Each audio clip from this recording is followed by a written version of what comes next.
While the basketball team is still sorting a few things out, the football program and recruiting still going pretty good.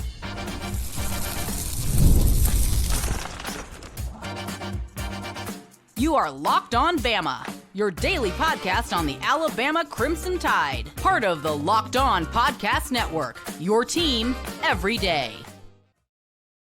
Hey, everybody, and welcome back into Locked On Bama, HSA Radio Network's Luke Robinson. That's me. Bama Online's Jimmy Stein. That's him. This episode is brought to you by FanDuel. We'll tell you about FanDuel in just a little bit. Also, want to thank everydayers for being here every day, and thank you newbies for being here today, and thank all of you for making this your first listen every single day. You guys are the absolute best.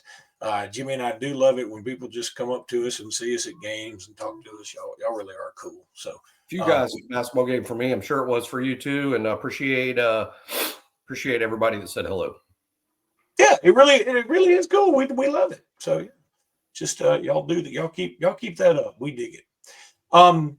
Jimmy, I wanted to talk a little bit about some folks that have been getting some offers from Alabama. Most of these guys are like super young too. For instance, top 60. This is from Bama Online. Joseph Hastings, top 60 overall sophomore, adds Alabama offer, and also speaks to Justin Hill. And the reason he speaks to Justin Hill is because he's also from Ohio, and I'm very familiar with that area myself. But this is Antoine Higgins, who is a linebacker, and he is really one of the more recent offers for Alabama. This kid is going to be highly coveted. It seems like of all the places that have ranked people for that class, he is a 4-star, the lowest being with On3. Well, actually with rivals at 95 in the country, and the highest with 24/7 at 57th in the country. They also, and I said linebacker is really an edge. They have him as the number one edge player in all of 2027. Again, long way to go, but he is from Cincinnati, Ohio. You'd have to think Ohio State probably has some kind of leg up, but I'm looking here at all of his offers and where he's projected to be. And Michigan, oddly, has the lead. Alabama was second, and then Cincinnati, West Virginia, and Purdue. Ohio State right now, nowhere to be seen, but of course that can change. I think what happens with them in Ohio is very similar to what happens with us in Alabama, Luke. They're a little hesitant to offer Ohio kids because that means they're getting married. It's not, you can't really date the in-state kids. You're either not seeing them at all or you're married. And, so they have that issue just like Alabama does. If they offer, if they give a takeable offer to a kid, you have to be ready to take him. And it's early. I know he's ranked where he's ranked, but this is the crazy early rankings when it's early to rank the 26 kids. I would tell anybody that is too into the 26 rankings that it's a little early for that. It's way early for 27, but the rankings are a guide. And clearly this kid's going to be a thing. Obviously, Alabama thinks so. Michigan thinks so. But it's early with that guy. But yeah, I agree with you. Ohio State is going to be the team to beat most likely. Michigan probably offered him very early, and he's taken trips to Michigan. Things like that tend to tip that algorithm we use it on 3, which has been actually smartly devised. I know it's not.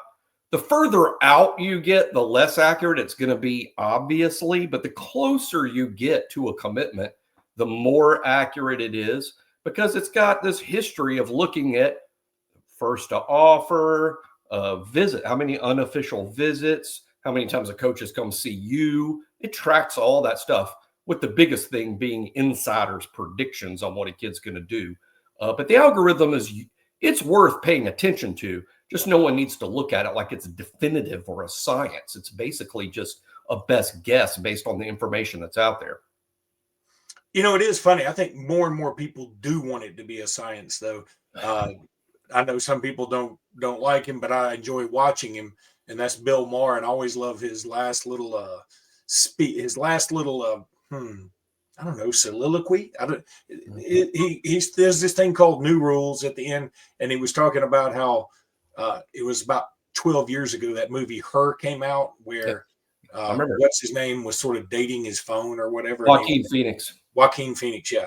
And now that's sort of like what everybody's doing. And there is some real life already to that movie that was science fiction 6 or 8 years ago. Well, point being, I can't remember what my point was. What is it? Other than people should watch that movie. I thought it was People really. should watch that movie, and people should watch the Bill Maher thing because it's funny. But I liked it. I took my wife to that movie. I liked it so much that I took I went to the theater for the second time, taking my wife, going, "You're gonna love this." And she watched it, and she's like, "I hated it. That was really dumb." I'm like, I thought I knew you. Well, I guess my point was this: that the reason some people are turning to AI stuff is because it can be exactly what you want. The thing is just not real. It's everything you want except tangible. And you look at the way people handle everything else now. It's like if this isn't perfect, I'm leaving immediately. And that's sort of the way people treat recruiting rankings. It used to be we gave people some grace. Even Forrest Davis got grace for a while because people were like, we know it's hard for you as one person to look at VCR tapes of all the people from all over the country. Just to get the VCR tapes is a big deal. Now, with Huddle and everything else, like everybody expects these recruiting rankings to be dead on. What they don't know and what they usually don't explore are things like, are you having girlfriend problems? Does the recruit maybe have a child? That's not crazy to say. Anyway, I was going to tell you, I heard something yesterday about, I'm not going to get into that. I wish people would, I beg this all the time for people to analogize the NFL draft and recruiting rankings. I think recruiting and recruiting rankings make so much more sense when you analogize it to the NFL draft. And I think people get the draft almost better than they get recruiting rankings, and people more understand why maybe a first round pick doesn't work out in the NFL. They're like, well, first round picks don't always work out, but they got a 75% batting average on those first round picks. That's pretty good. But yet they're shocked when 5 stars don't have 100% batting and average. We know less about them. And you know less about them. It's harder to do. It's harder to project how a high school kid's going to do in college than it is to project how a college player is going to do in the NFL. Much harder. But people expect a better batting average. And they, again, analogize it to the NFL draft and how that process works. You were talking about 27 rankings a while ago. It's like expecting accuracy from Daniel Jeremiah or Mel Kiper in terms of what their big board looks like. Not in this draft, not in the 2025 draft, the 2026 draft. And no one today would expect that. They're like, boy, there's a lot of football, a lot to be determined between now and then. And they give them that grace, but they don't give the same grace to recruiting rankings, which are infinitely harder to do. The other guy that was given an offer is a tight end. He's 6'4", 215 from Villa Angela, St. Joseph's High School in Cleveland, Ohio. So another Ohio kid. This is D'Angelo White, and another 4-star. Now, he's not ranked by 24/7 yet. He is ranked 4-star by both On3 and Rivals. On3 loves him. They have him number 38 player in the country, the number 2 tight end, and the number 1 player in Ohio. So you guys over there. More inside baseball. You know what that means? That means On3's done work on him. Yeah. On3's done work on that kid. That's where he's ranked because they've done work on that kid. Maybe another service that has him unranked or much lower, they probably, maybe they did and didn't like him, but most likely they just haven't done the work on him yet because there's literally a couple thousand or more players to get to. There's going to be a lot more offers going out, but it just gets so intriguing because I do feel like on recruiting, we sort of skipped a class in a way, like we are having to look ahead because everybody now is reclassifying. And so it's almost like you're having to catch up a little bit. But at the same time, when you're like me and you're 52 and you got a job and 4 kids that you know about and other things going on, it's very difficult to even keep up with the last class. But I'm enjoying it. So and you know what? Doing this podcast helps me figure it all out, Jimmy. You're like a very cheap therapist. All right. I want to talk to you guys about FanDuel because it's the best. My legal clients called me an expensive therapist, by the way.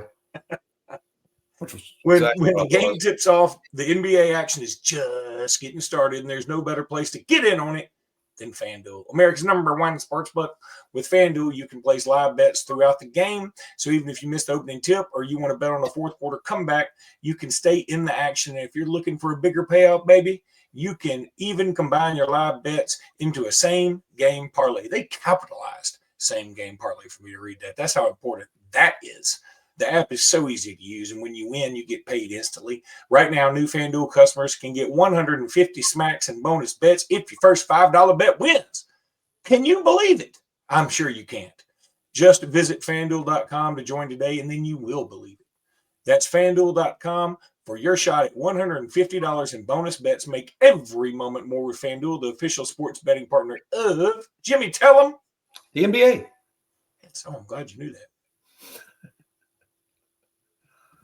I sort of took a chance on you knowing that it was going to be NBA. But Well, FanDuel takes bets and the NFL's over. So we've moved on to the NBA. that's good deductive reasoning by you. Other things that are good by you are your roster rankings. Now, we can and probably will go down these rankings a little more number by number later on. But for now, because I think you've gotten into the teams. I did today, as we tape this, I did 17, I believe. No, 18. Was it 18? Yeah, 18. Daeshun Jones. Daeshun Jones, I saw that. So I guess what I wanted to say, because I went back in anticipation of doing this, I went back and looked at where you started, and you had Jason Ross, who's no longer with the program. You had Amari Jefferson, who's no longer with the program. And I'm like, okay, we might even have to re-rank your rankings that just started about 3 weeks ago. Well, what I did was I was so anxious to turn the page to the next season. I sort of started the roster rankings a few days early and made an error, which I will correct in the future. I will no longer do roster rankings while the transfer portal is open. But I will say in my defense, I must have done a pretty good job of ranking them because the bottom guys all left, which is sort of how it's supposed to work, right? I mean, how many of them have left? There's two already told you. I think two to three of the initial ones I ranked left, and they were all at the bottom, 2 or 3.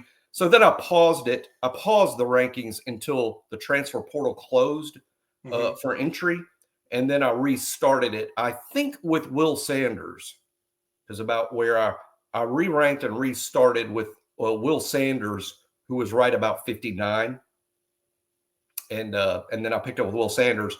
And since that point, I've done one a day. Every now and then I'll do 2. I'm actually going to do 2 on Monday, which is the 17th, February 17th. I'm going to be doing 2. But most days I just do 1. So we can kind of give each player a full day. Because regardless of where I rank them, hey, that's subjective, right? Everybody's going to have a different opinion. What I like is, hey, here's a guy that we can discuss today and give everybody on the roster, a day's worth of discussion, ideally.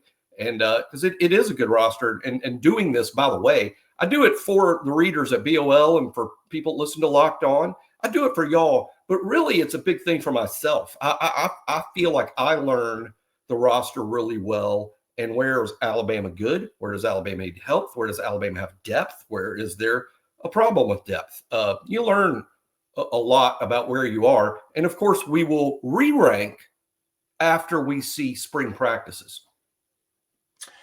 Yeah, and that'll be nice. But for now, what you've done so far, what I guess it's sort of weird to say, like, who has surprised you in your own ranking that you come up with? I mean, it's like you could make anybody be a surprise. You could just put, our backup kicker at number 1, be like, Luke, I'm shocked by this. Our backup kicker is the most important player we got. I can't believe it. But yeah, I know you, and I know that you are doing this legitimately. And then you probably look back and go, I can't believe that this guy is so high, but I think legitimately he is.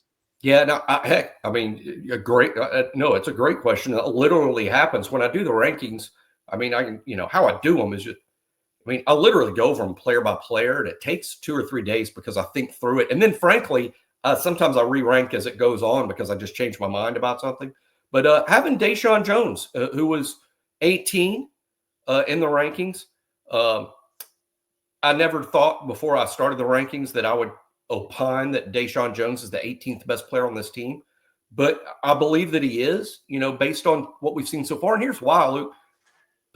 This is a very veteran team. I mean, I think that's the one thing I've learned is how veteran this team is by doing it. Daeshun Jones is a fifth-year player, and this will be his fourth year to start college football games because as a redshirt freshman, he started some games at Wake Forest.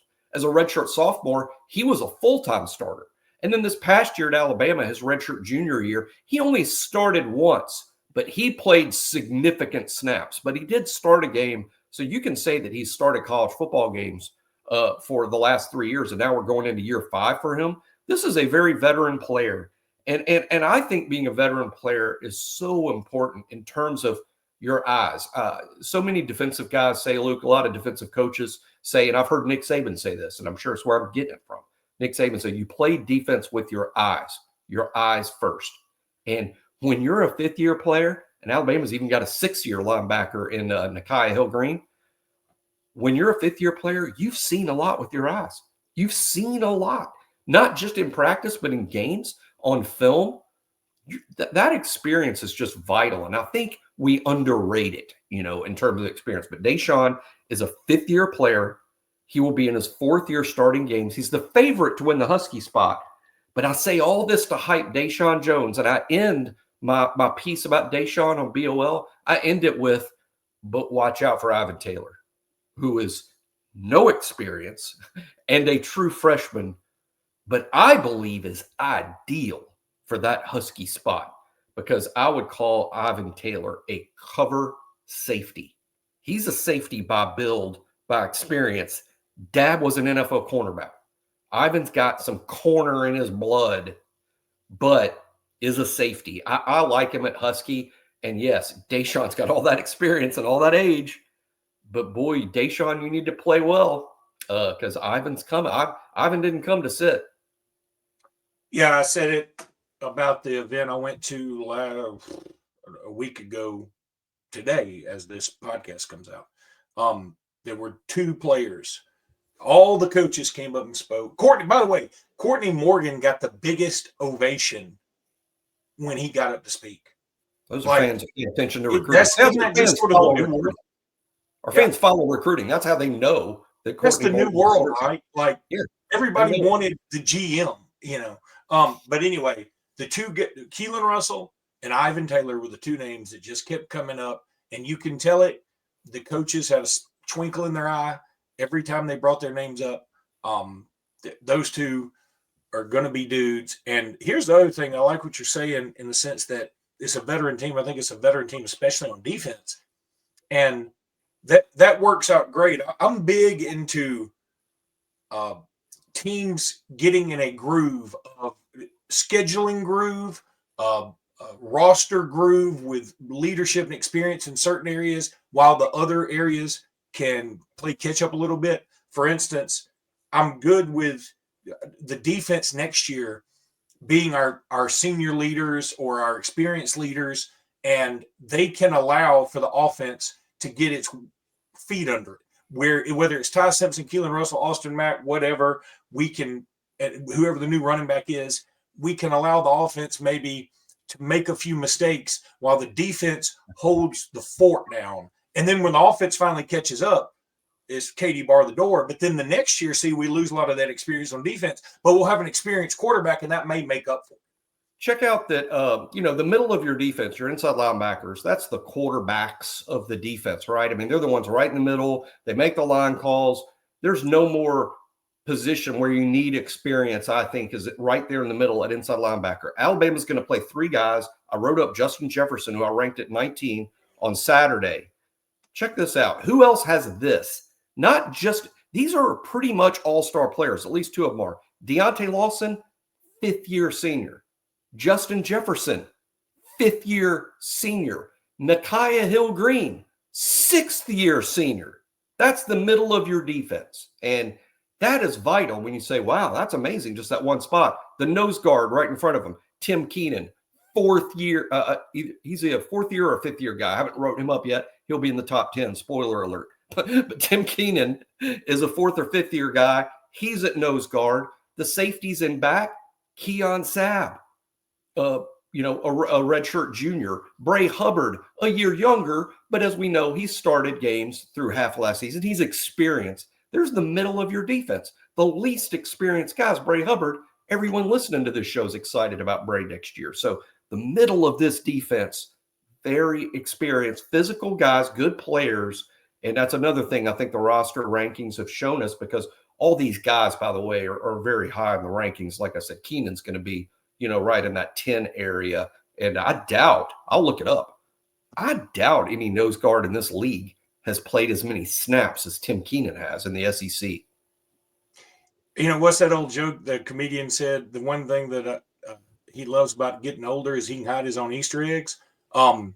Jimmy loves getting older because when he does his rankings, he's as surprised as anybody else.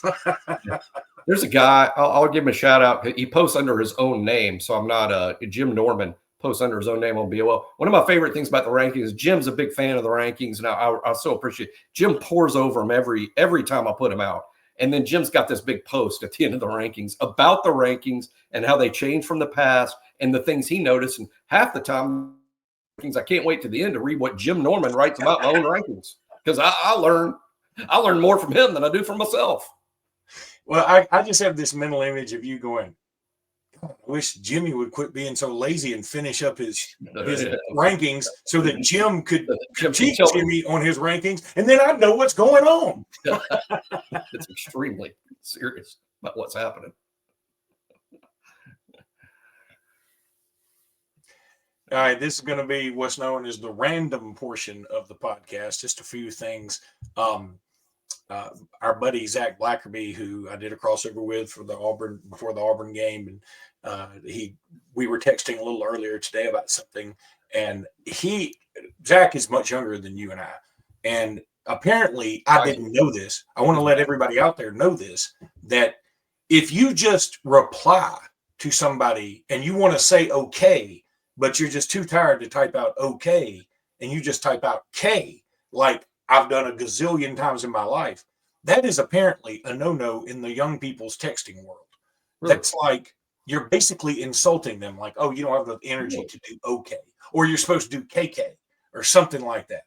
And then I sent K to him earlier, and he sent me this picture, which of course is the young lady who Chad Baker Mazara landed in her lap in the game the other day. And then the husband sort of pushed Chad Baker Mazara away. Now, did Chad Baker say something? Did he say nothing? My guess is something was said somewhere in there. I'm just guessing. But then my retort to Zach was, well, you see that guy right over her left shoulder? He's 2 years younger than Chad Baker Mazara. So there's a lot to unpack in that picture. There's a lot. I found 9. I hadn't seen that till you just showed it. And there's a lot to I'll start with the elephant pants. You know what, Jimmy? I didn't notice those until you just said that. 10 years ago, I would have mocked them. And in 2025, I'll pay anything to own them. I'll pay it all. Take my money. Shut up and take my money. The W-2 just came in. Here's the W-2. Give me that. And I'll say this. I love those pants. First of all, I mean, she's an attractive young lady. Hey, I'm happy she's one of us. But secondly, I'm so glad that she and the husband apparently were mad, because I love the passion.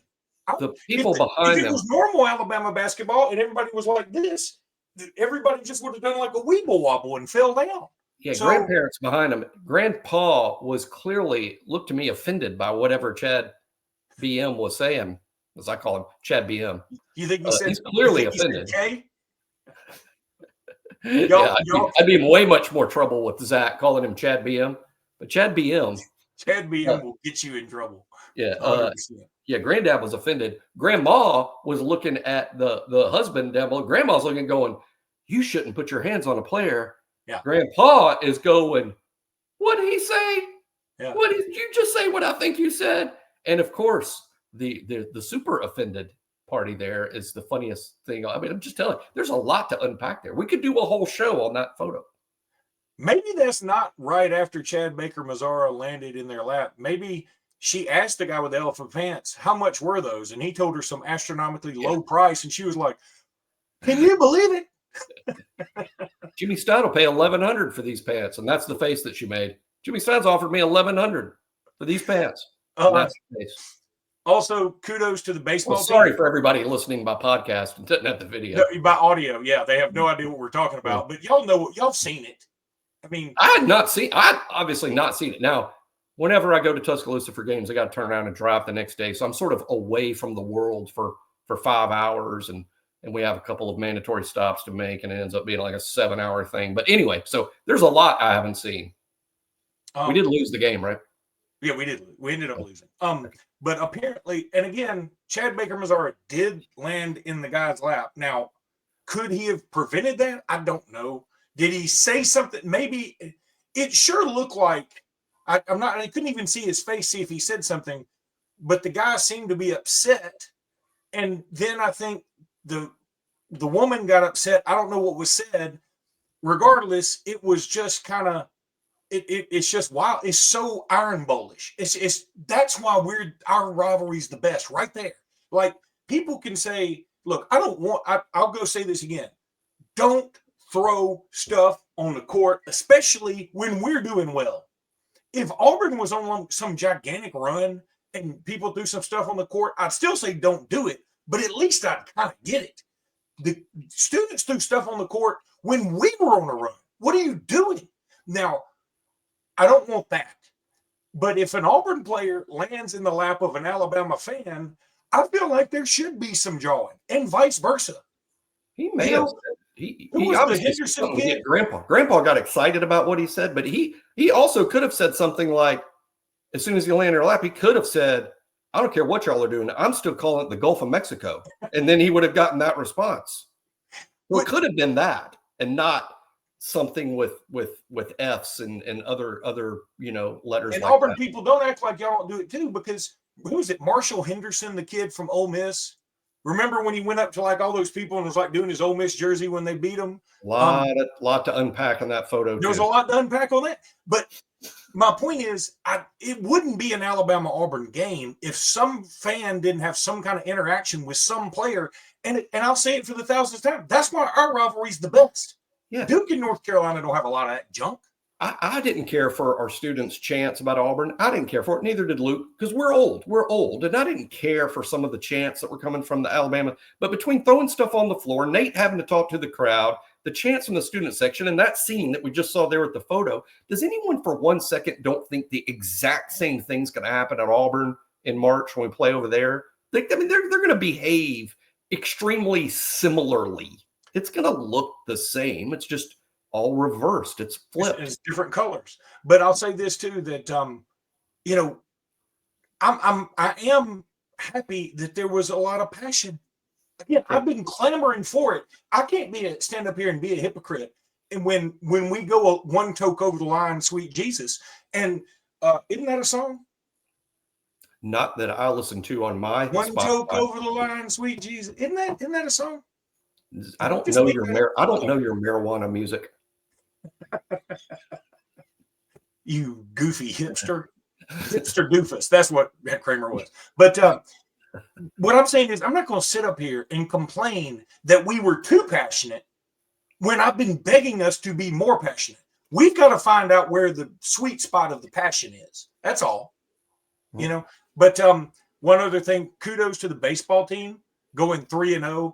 I'll tell you this, Jimmy. I was like, I'm not a big baseball guy, but I kind of enjoy going to Bama baseball games, even though I don't know about all the specifics of the game or anything like that. I just like, well, can he hit it over the fence? I'm kind of one of those guys. Well, this team's going to do that this year. They're when they a lot of new hitters. 3-0, it was the top of the first game to Bradley, and it was 3-0. I was like, oh my God, here we go.